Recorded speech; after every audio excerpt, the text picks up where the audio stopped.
On July 19th, 1977, the world teacher, the Christ Maitreya, head of the spiritual hierarchy, emerged from his ancient retreat and is now in the modern world. With his disciples, the masters of the wisdom, he will inaugurate the new age of synthesis and brotherhood.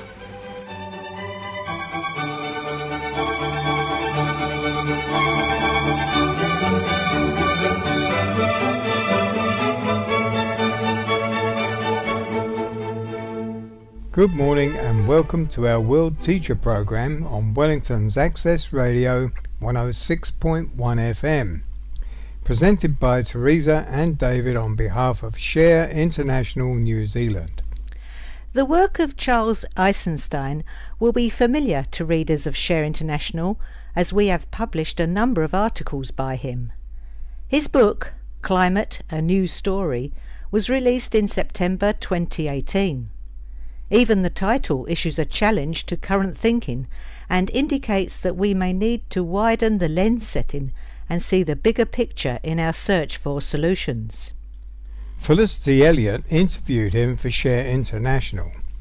Part 1 of the transcript was featured in the January-February 2019 double edition of the magazine, and Part 2 in the May edition. The following is an abbreviated version due to time restrictions. Felicity Eliot begins by asking Charles, "You have a new book just out. Its title is Climate, A New Story. Would you please say something about it?" Charles replies, "I always feel a moment of hesitation when I describe the book and what it's about, because the issue is already so thoroughly worked that when people hear the title, they tend to think they know what I'm going to say. And what I am saying will be unfamiliar to a lot of readers, because I'm calling for a major paradigm shift in the way that we engage with the climate issue, even to the point of asking, is climate even the right framing for the eco-crisis that is unfolding in the world? My book advances the living planet view, which is in contradistinction to the geomechanical view of climate. We have to look at our planet as a living organism, and when we do that, in order to maintain its resilience and vitality, the most important thing is to maintain the integrity of its organs. And what are the organs of this living being? Well, they are forests, wetlands, the soil, biodiversity, species, every ecosystem, the apex predators, the fish, the whales, the corals, the seagrass meadows, the mangroves, all these kinds of things. What I learned in my research was that even if we cut emissions to zero overnight, if we continue to degrade these living parts of a living being, then the biosphere will continue to spiral out of control. If we continue to degrade the systems that maintain its living integrity, then we'll experience climate derangement. It might not even be global warming, it might be global cooling. Or it might be an average temperature that stays relatively constant but masks horrible fluctuations in temperature and precipitation. It could lead to climate chaos. While this debate has been going on, huge areas of rainforest have been destroyed. The rainforests of Borneo have been almost completely destroyed. Current climate models tend to minimize or ignore or unable to account for the effect of life on the climate. A major thrust of the book is the living planet view. From this view, certain practices and policies become really important. The first priority has to be to protect every remaining bit of old-growth forest and all other undamaged ecosystems. These are precious reservoirs of the vitality of the planet. It's beyond what science can explain as far as the maintenance of the hydrological cycle and the reservoir of biodiversity that exercise very subtle and mysterious functions on the planet. We are barely beginning to understand, for example, the vast mycelial network which can span whole continents, until they're cut off or interrupted by roads. This huge communication network ties together the planet, just like the nervous and endocrine systems bind us into a coherent human being. So, we need to protect and preserve all remaining pristine ecosystems. Secondly, we need to repair and regenerate damaged ecosystems, particularly farmland. There is an array of practices grouped in a category of regenerative farming. I'd like to hark back to the original meaning of the word organic and organic agriculture. Why is it called organic? In chemistry, organic means carbon, carbon containing compounds. And what is carbon? Carbon is what makes soil into a living being. All of the organic living molecules in the soil are carbon-based. If we want to restore livingness to the land that has been devastated by chemical monocrop agriculture, we need to focus on the soil. There are all kinds of permaculture practices, regenerative grazing methods, agroforestry practices that are being developed by pioneers in many parts of the world, often sourcing them from traditional ways of farming.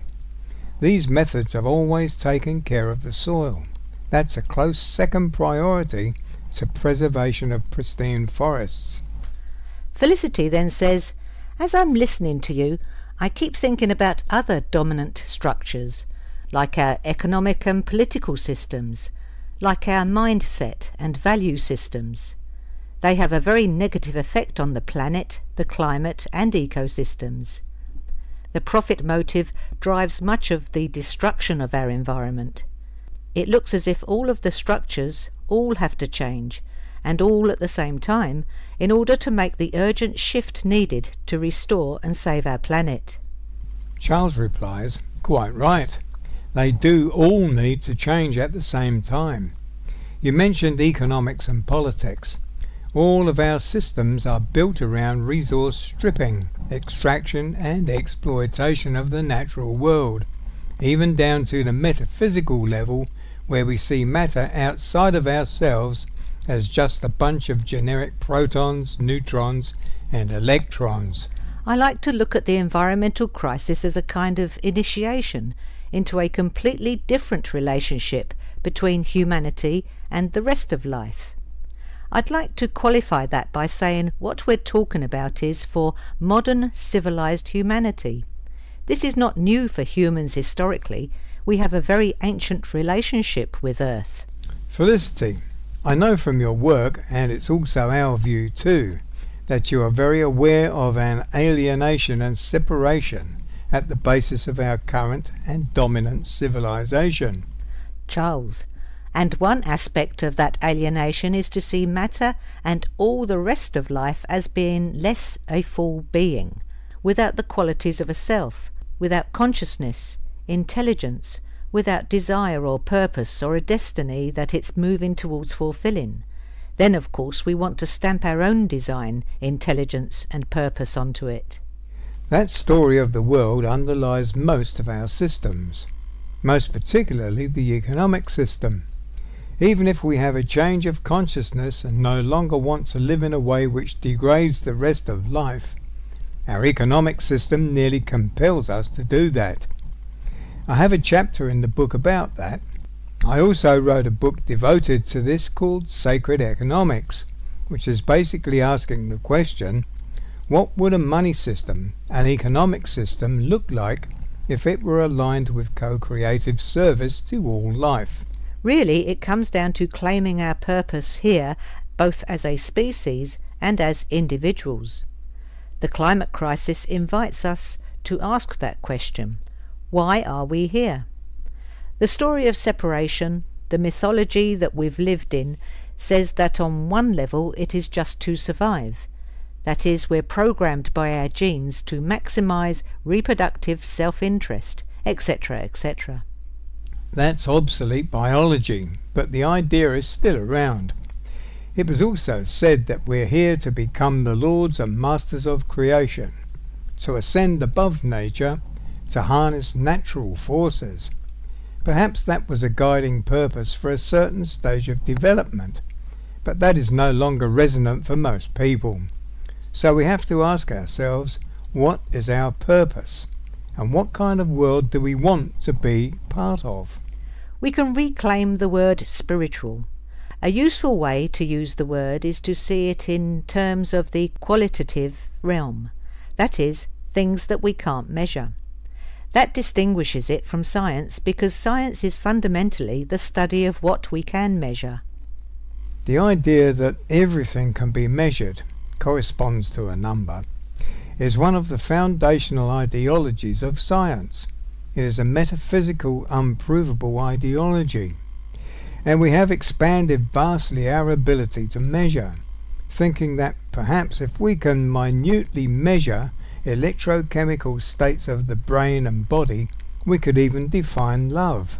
We're also attempting to translate environmental health into a data set. The simplest way to do that is what dominates the environmental discourse today, which is CO2 levels and temperature. To my mind, this is a violent reduction which leaves out so much of what planetary health is, that we risk pursuing the lowering of this metric.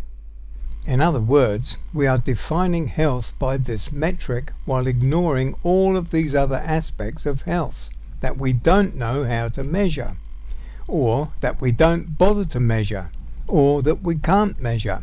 So everything we can't measure gets left out. And these are the things that come back to haunt us. For instance, we realise that, actually the whales are important to the health of the ocean. All these things that seem to be unimportant, but we are beginning to see now this is how life works. Everything is tied up with everything else, and it's hard to reduce that to a data set. So, if we have a policy apparatus that prides itself on being data-driven, we'll end up leaving so much out. And especially, we'll leave out the kind of wisdom that comes from other ways of knowing beyond science and measurement. And these include what we might call spiritual ways of knowing, but also any kind of intimacy. People who have worked intimately with the land for generations have an understanding that sometimes is consistent with scientific understandings and sometimes isn't. I think we need to bring these other ways of knowing into our collective decision making. When we take a holistic view, we understand that the way we treat the most vulnerable people in society is part and parcel of how we treat the most vulnerable being on earth. We see that the basic mindset of dismissing and othering and exploiting somebody applies to humans and to other beings. Then we can unify social and environmental activism and recognize that they're part of the same transition. We can extend this attitude to the personal level, to relationships. For example, if I ignore my family in my campaign to save the world, then I'm creating a world which strengthens the field of ignoring what the heart calls to in favour of some big abstract ideal.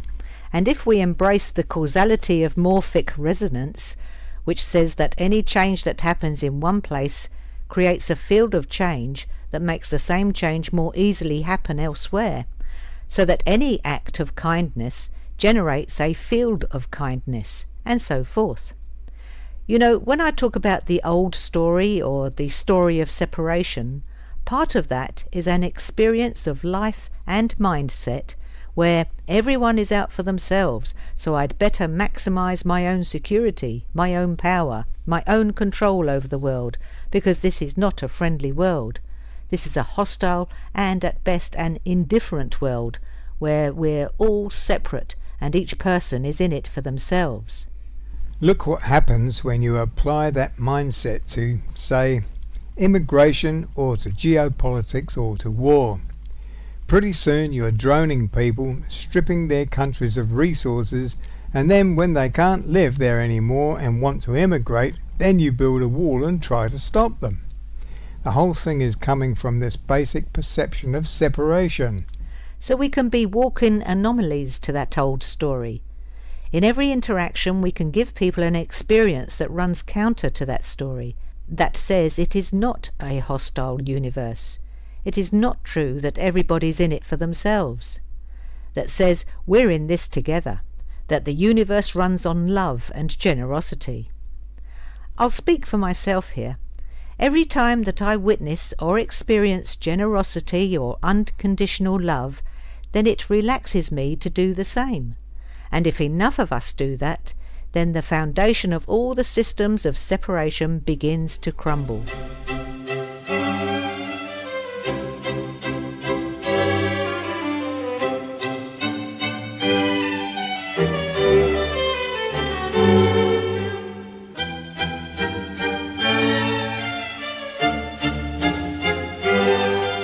You're listening to the World Teacher Program on Wellington's Access Radio 106.1 FM.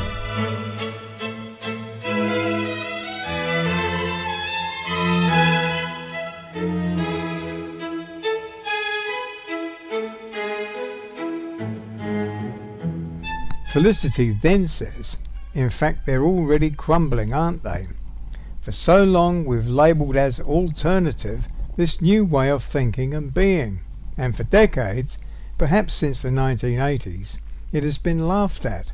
But now it seems to be coming back, stronger than before, perhaps because the collapse of our ecological, political and economic systems is so evident now. Charles replies, yes, and the biggest danger for this movement, the rising of consciousness, is that it may get bribed and diverted into being more of the same, only in a new form.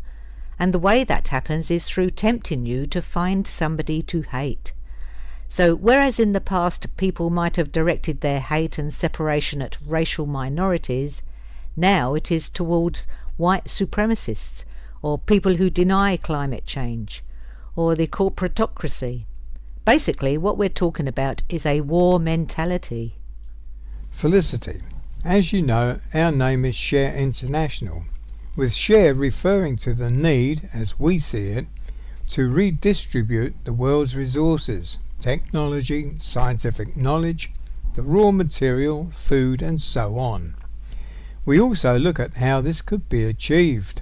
So it means looking at infrastructure, delivery systems from an international level to the very local aspects of the problems. We're talking about systemic change, which probably needs to be triggered by some kind of breakdown or widespread failure of current systems. Charles, I've talked to people in medicine and education who've said that back in the 1980s they could not have imagined that things could possibly go on for 5 more years, that it was reaching a breaking point. And despite one crisis after another, the response in each of these crises, where you could have let go, was to hold on even tighter. The same thing happened in 2008 with the financial crash. For example, there is another economic crash looming in the next, well, it could be any day, it could be in the next 2 or 3 years, but that won't necessarily force us to change. But it does offer us a moment of choice, an opportunity to change. Or we could intensify the institutions of control that are necessary to maintain the continued hollowing out of the middle class, the continued stripping of social and natural wealth from the world. To maintain that requires upping the violence or control level, but we could change. It's an actual choice. We're not going to be forced into a more beautiful world. We have to choose it. Felicity, do you sense that more people are ready to make that choice, and that they are ready to step into a life validated by meaning, so that we live meaningful, creative lives strengthened by the love you talk about? There are a lot of young politicians, for example, who are unashamedly calling for the expression of compassion, tolerance, respect, spirituality, the soul. Charles, yes, any activity which spreads the vibration of love and the experience of love and the experience of kindness, that's why this is important political work, because it changes the conditions from which we make this choice, and it tells people there is an alternative.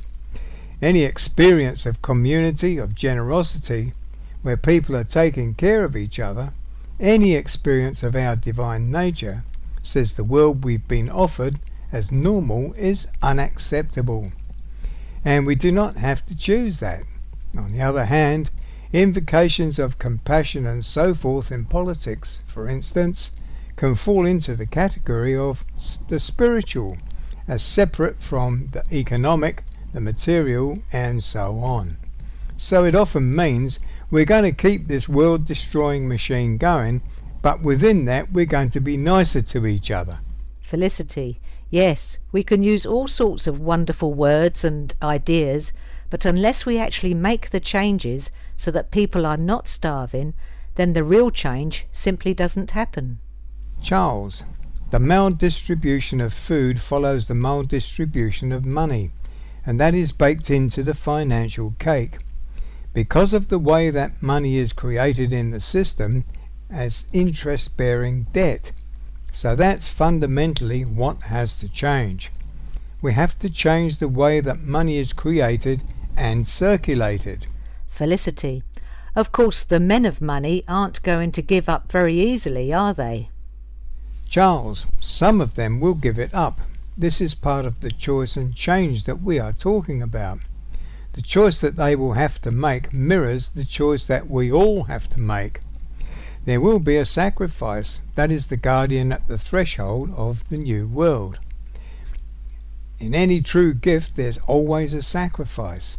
You don't just take some superfluous stuff that you don't want or that you have attachment to. That's not the kind of gift that we need to make. I think everyone in their lives faces this moment when your heart calls you to some kind of service, and there's a part of your brain that says, but will I be okay if I do that? Will I be irresponsible? Will I make it? There's a sacrifice of some kind of security. You know, as it says in the Bible, you can't serve two masters. Well, actually, you can serve two masters until you reach a clarifying moment when you get to choose which master you serve. The men of money, as you call them, will be faced with the same choice that everybody else is facing. Every time you make the choice, that helps them make the choice too. For the world to change, they don't all have to choose a more beautiful world. They don't all have to choose to let go of the illusion of security and service to what their heart asks of them, but a lot of them do. Everyone will face a choice of which world do you want to live in.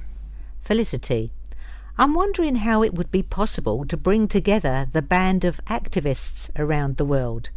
How can we bring together the different areas of activism? I suppose you could call it a sort of alliance of people determined to serve this great life and each other. Is it possible to bring us all to a kind of alignment with others to make the changes we've been talking about?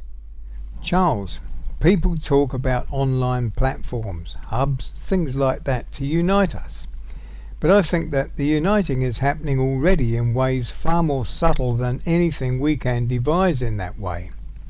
What is helpful to me, and many people I speak to, is to articulate a larger story that we are all contributing to, and that gives meaning to contributions which might not otherwise make sense. We need to recognise that we are all actually carrying out a role in the birth of a new story of civilization, the story of interbeing. And even if it may not look like your particular field of activism is related to my kind of activism, we are in fact working on the same thing. Many are following their hearts to provide our medicine to exactly the right spot it is needed. There is a coordinating power that operates through the heart, that directs us in ways we cannot understand. So we don't need to do that part of bringing activists together.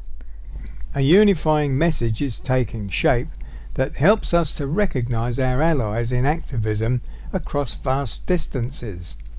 It also helps us to identify what isn't serving this common endeavour and what is contributing to it.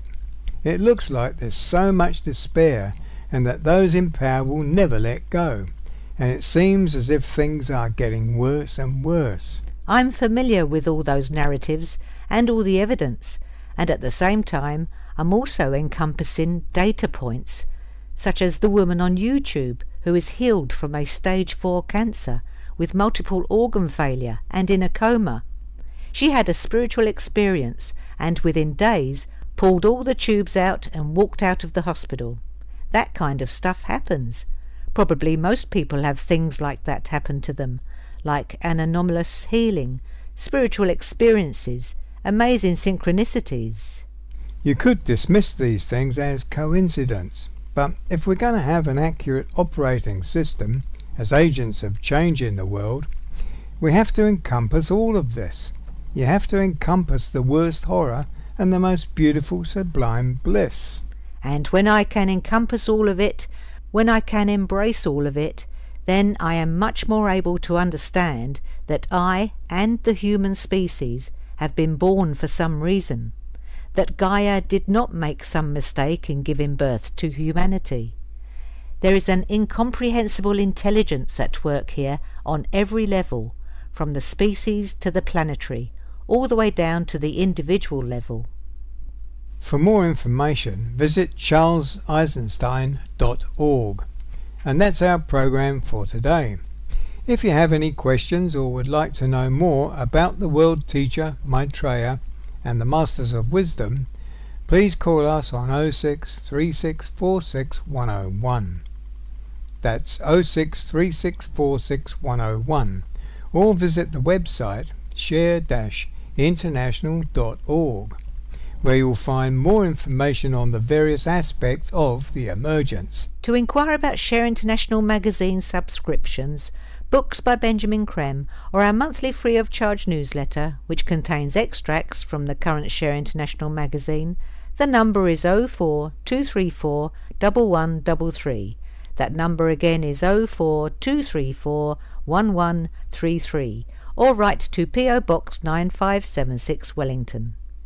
Thank you for listening to us on Wellington's Access Radio 106.1 FM. And please tune in to our next World Teacher program on Saturday the 8th of July at the usual time of 10 a.m. You can listen again to this program and previous ones by visiting our website at share-international-nz.info and click on the radio tab.